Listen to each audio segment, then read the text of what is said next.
This picture is the essence of the Gita, where the incorporeal Bhagavan comes and self-manifests, which may be explained through the verses 1 and 2 of chapter 13.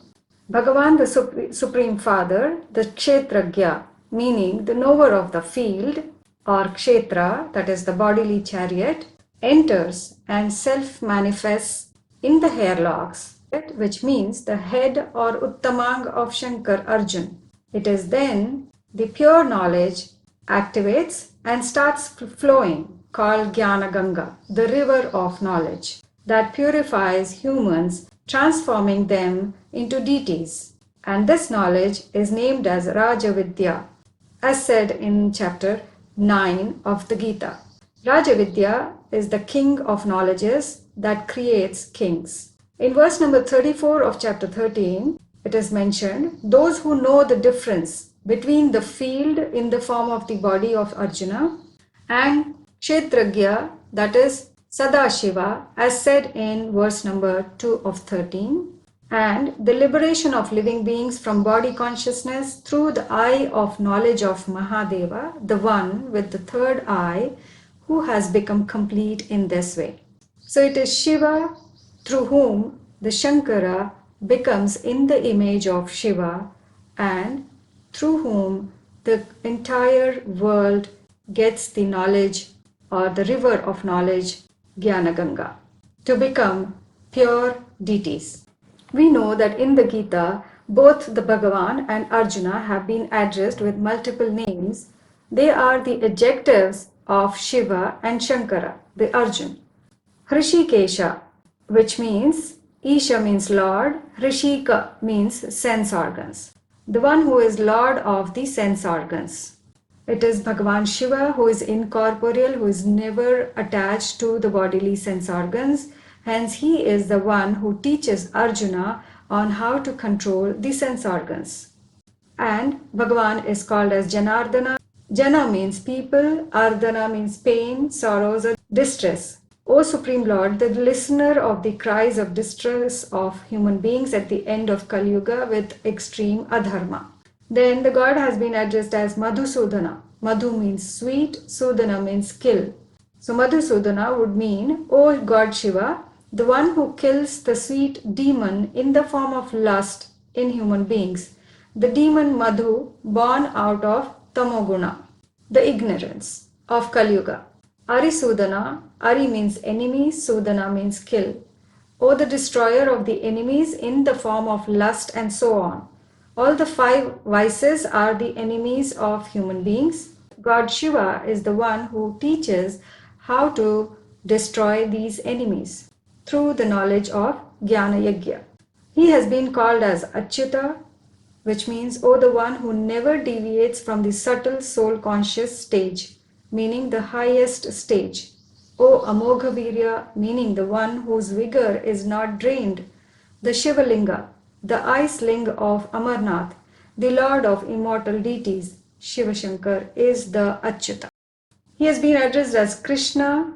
Krishna means one who attracts the enemies with greatest effect of power of true knowledge. So all these adjectives are that of incorporeal Bhagavan Shiva, who is Nirguna, who is just the Buddhi or the Jyoti, the light of knowledge. Arjuna becomes Bhagavan in the image of Bhagavan. His names themselves are an indication that he becomes equivalent to Bhagavan in the image of Bhagavan through his own effort.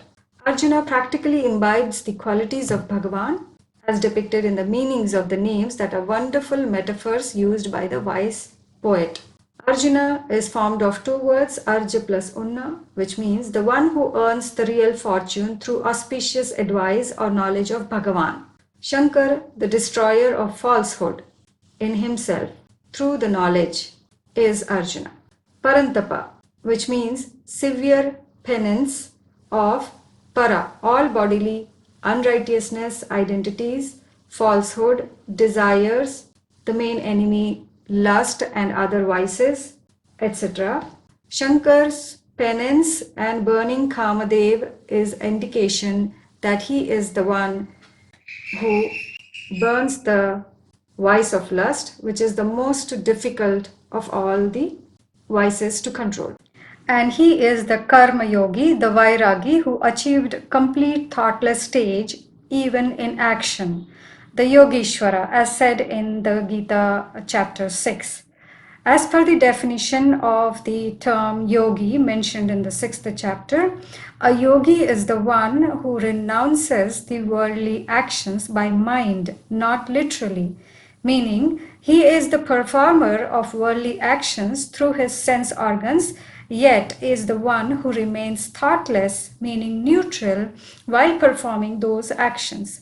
Such sannyasi or renouncer is a perfect vairagi, the karma sannyasi, the karma yogi.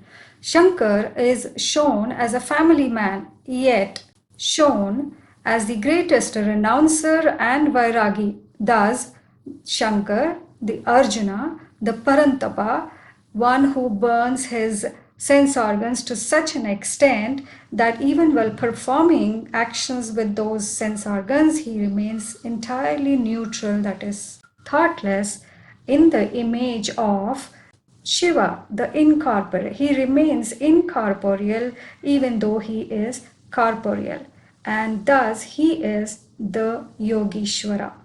Purusharshabha, the elevated one among Purush, souls who attains Amrita, becomes Deva. So one who becomes Deva among Devas is Mahadeva, the eldest or the Adam. Dehabhritamvara, the best among the bodily beings, is Mahadeva, the Adam. Adam, the father of the entire world, entire humanity, is the best among all of us humans. Partha, meaning son of Pritha, the lord of the earth, and that is Maheshwara, one who is the greatest lord on this earth. Arjuna's name Tat, which means father, dad, and a term of affection addressed to a junior or senior. Arjuna is the father, the senior most of the world, and dearest junior to Bhagavan. And in Rig Veda, the father of the world is Rudra, that is Shankara. It is Arjuna himself. He has been addressed as Purusha Vyaghra. Vyaghra means tiger, any preeminently strong or noble person, or tiger among men. No one equals to him. He has incomparable influence, controls all animal intellect people in the forest of Iron Age world.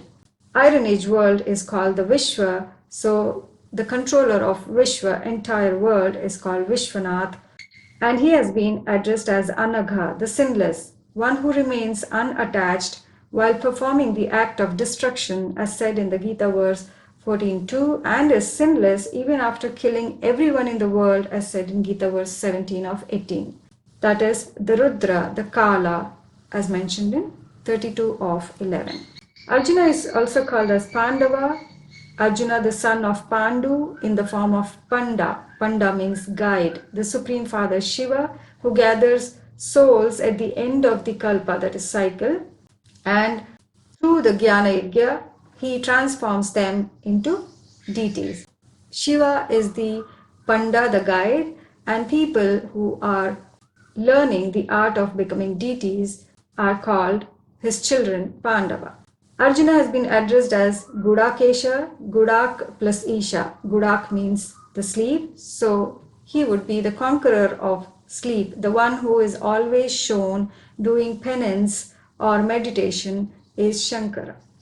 Arjuna has been addressed as Bharata. Bha means light or luster. Rata means one who is disposed to or one who is engaged in the task of giving light to all. Arjuna gives the knowledge to the entire world originating from Bharata to the entire world, hence called Mahabharata. We request the viewers to watch the 3 series and the episodes within the series in the numbered sequence. We have used questioning technique where each and every point is questioned, answered in the most practical manner, supported by religious scriptural references and other authentic evidences, and thus are arranged in logically meaningful flow.